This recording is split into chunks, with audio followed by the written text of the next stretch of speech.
You are standing in a room in 1861. Men in wool coats argue in low voices around a table. No one has raised a fist yet. No shot has been fired. And in this exact moment, the entire future of your country is still unwritten. For 4 years, from 1861 to 1865, that future got decided in blood. Over 750,000 Americans died. But for a few tense months before the first cannon fired on Fort Sumter, war was not guaranteed. Compromise was still on the table. So what if it had worked? What if the Civil War never happened at all? To answer that, you have to understand what almost stopped it before it started. In early 1861, Congress actually passed something called the Corwin Amendment, a proposed constitutional amendment that would have permanently protected slavery in states where it already existed, forbidding the federal government from ever touching it. President-elect Abraham Lincoln did not oppose it. Several northern states began ratifying it. Historian Foner, who has spent decades studying this period at Columbia University, has written about how close the country came to freezing slavery in place through law rather than fighting over it through war. If a few more states had ratified that amendment before Fort Sumter, you might be looking at a version of America where the Constitution itself guaranteed slavery forever. So picture that timeline. No war. No emancipation forced by battlefield necessity. Just a slower, colder, legal peace holding two economies together that were pulling in opposite directions. Here is where the evidence gets uncomfortable. The 1860 census recorded nearly 4 million enslaved people living in the United States, concentrated almost entirely in the South, where their forced labor generated the cotton that fed textile mills on both sides of the Atlantic.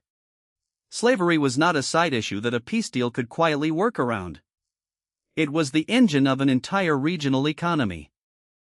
Historian James McPherson, whose Pulitzer Prize-winning work remains the standard reference on this era, has argued that slavery's expansion into new Western territories was the single issue neither side could permanently compromise on, because both sides believed their entire way of life depended on winning that argument.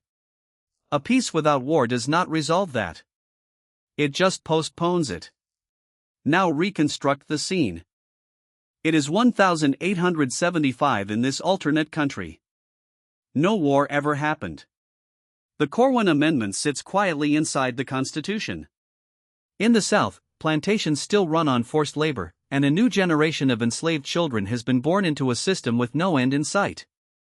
In the North, factories keep growing, immigration keeps swelling northern cities, and free and enslaved labor economies keep drifting further apart every single year. Tension does not disappear just because no one is shooting. It just changes shape.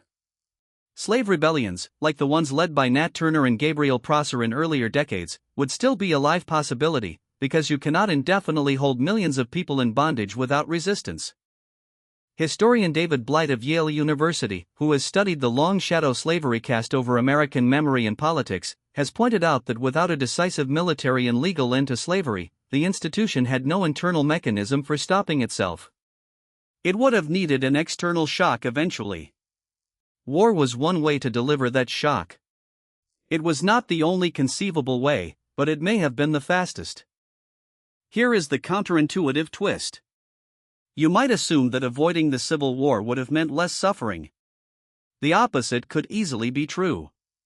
A slower unwinding of slavery, stretched out over more decades, likely means more total years of enslaved life, not fewer.